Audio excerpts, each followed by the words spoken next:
बात बेबात पे अपनी ही बात कहता है, मेरे अंदर मेरा छोटा सा शहर रहता है। दोस्तों, मेरा नाम है नीलेश मिश्रा। मैं लेकर आया हूं यादों का idiot box with Nilesh Mishra season 5, सिर्फ बिग एफएम पर। कहानियां जिनमें आप मिलते हैं खुद से। और अगर मुझसे सीधा कनेक्शन बनाना हो और अपनी जड़ों, अपनी जमीन से जुड़ना हो तो जरा gaonconnection.com पे टहलाइए। GAON connection.com। ये वो कोशिश है जो मैं और मेरे साथी पिछले 5 साल से कर रहे हैं और अब ये भारत का सबसे बड़ा रूरल मीडिया प्लेटफॉर्म है। चलिए आगे बढ़ाता हूं कहानी। दोस्तों, ये है हमारा मॉनसून स्पेशल वीक और इस पूरे हफ्ते में आपको सुना रहा हूं बारिश के इर्द गिर्द कहानियां। मैं आपको सुना रहा हूं अपनी मंडली की सदस्य रश्मि कुलश्रेष्ठ की लिखी कहानी मॉनसून मुबारक। इस कहानी में अब तक आपने सुना, चेतन अपनी तलाकशुदा पत्नी मंजरी से मिलने आता है, ये देखने कि वो ठीक है ना। उसके मन में मंजरी के लिए अभी भी जज्बात हैं, लेकिन उसे वहां आकर पता चलता है कि अब मंजरी किसी और की पत्नी है। अब आगे चेतन की यादें नई जिंदगी के शुरुआती मोड़ पर ठहरी थीं और उसका वर्तमान खत्म हो चुकी पगडंडी के आखिरी कदम पर। बाहों के बीच घुटनों को फंसाए मंजरी तखत पर बैठी थी। बीच बीच में गर्दन उचकाकर खिड़की से बाहर झांककर बारिश देख लेती।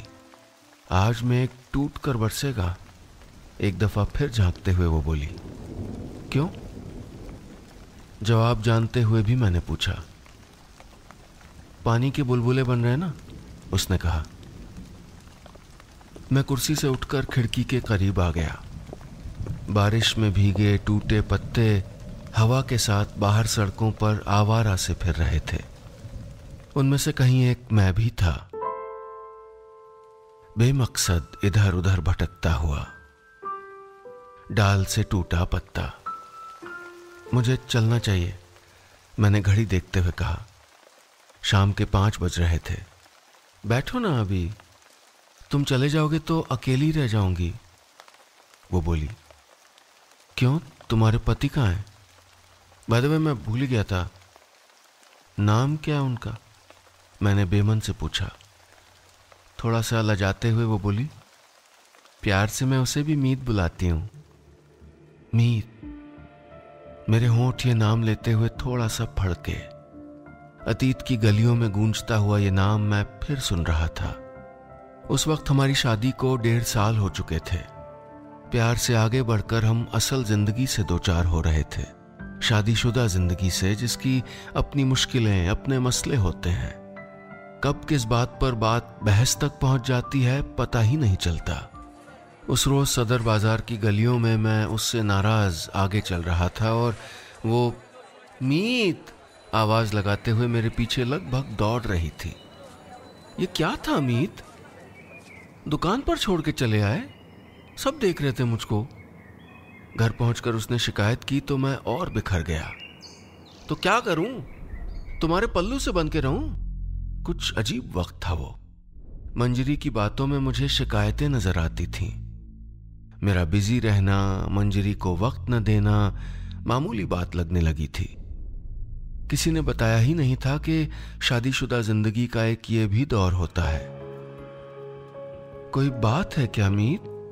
कई दिनों बाद मंजरी ने पूछा था और मैंने जवाब में झुंझला कर कहा था, मुझे बोर मत करो यार, तुम ऐसे नहीं रहा जा सकता ना मीत।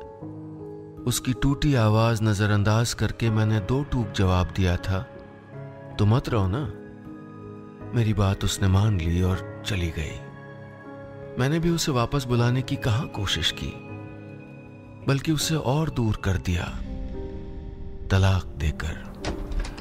तभी तेज हवा से खिड़की के पल्ले टकराए। मैं चौंका। मैं आज में था। बेइजाजत दाखिल बूंदों का झोंका बिस्तर भिगोने लगा। इधर उधर निगाहें दौड़ाई तो मंजरी नहीं दिखी। मंजरी, मंजरी, 2 बार आवाज लगाई लेकिन कोई जवाब नहीं। बाहर बारिश तेज थी। मैं बाहर दरवाजे की तरफ गया, उसे खोलने के लिए खींचा, लेकिन बाहर से बंद था। यूं अपने ही घर में मुझे बंद करके इस बारिश में न जाने कहां चली गई थी मंजरी। तारीफ करें, शिकायत करें, लेकिन अधिकार से बताइएगा कि हमारी कहानियां आपको कैसी लग रही हैं। और हां, रोज ऐसी ही रोचक कहानियां सुनने के लिए सुनिए यादों का idiot box with Nilesh Mishra season 5 सिर्फ बिग एफएम पर। हमारे चैनल पर हर रोज खूब सारी कहानियां उपलब्ध होती हैं, कभी कविताएं, कभी और कोई गपशप। अगर आप चाहते हैं कि कुछ भी ना मिस करें तो 2 चीजें तुरंत करिए। ये ऊपर जो घंटी का निशान देख रहे हैं ना, इस बेल आइकॉन को दबाइए, इसे क्लिक करिए। सब्सक्राइब जहां लिखा है उसको भी क्लिक करिए। चलिए मिलते हैं बहुत जल्दी नई कहानी के साथ। सुनते रहिएगा यादों का idiot box with Nilesh Mishra season 5 सिर्फ बिग एफएम पर।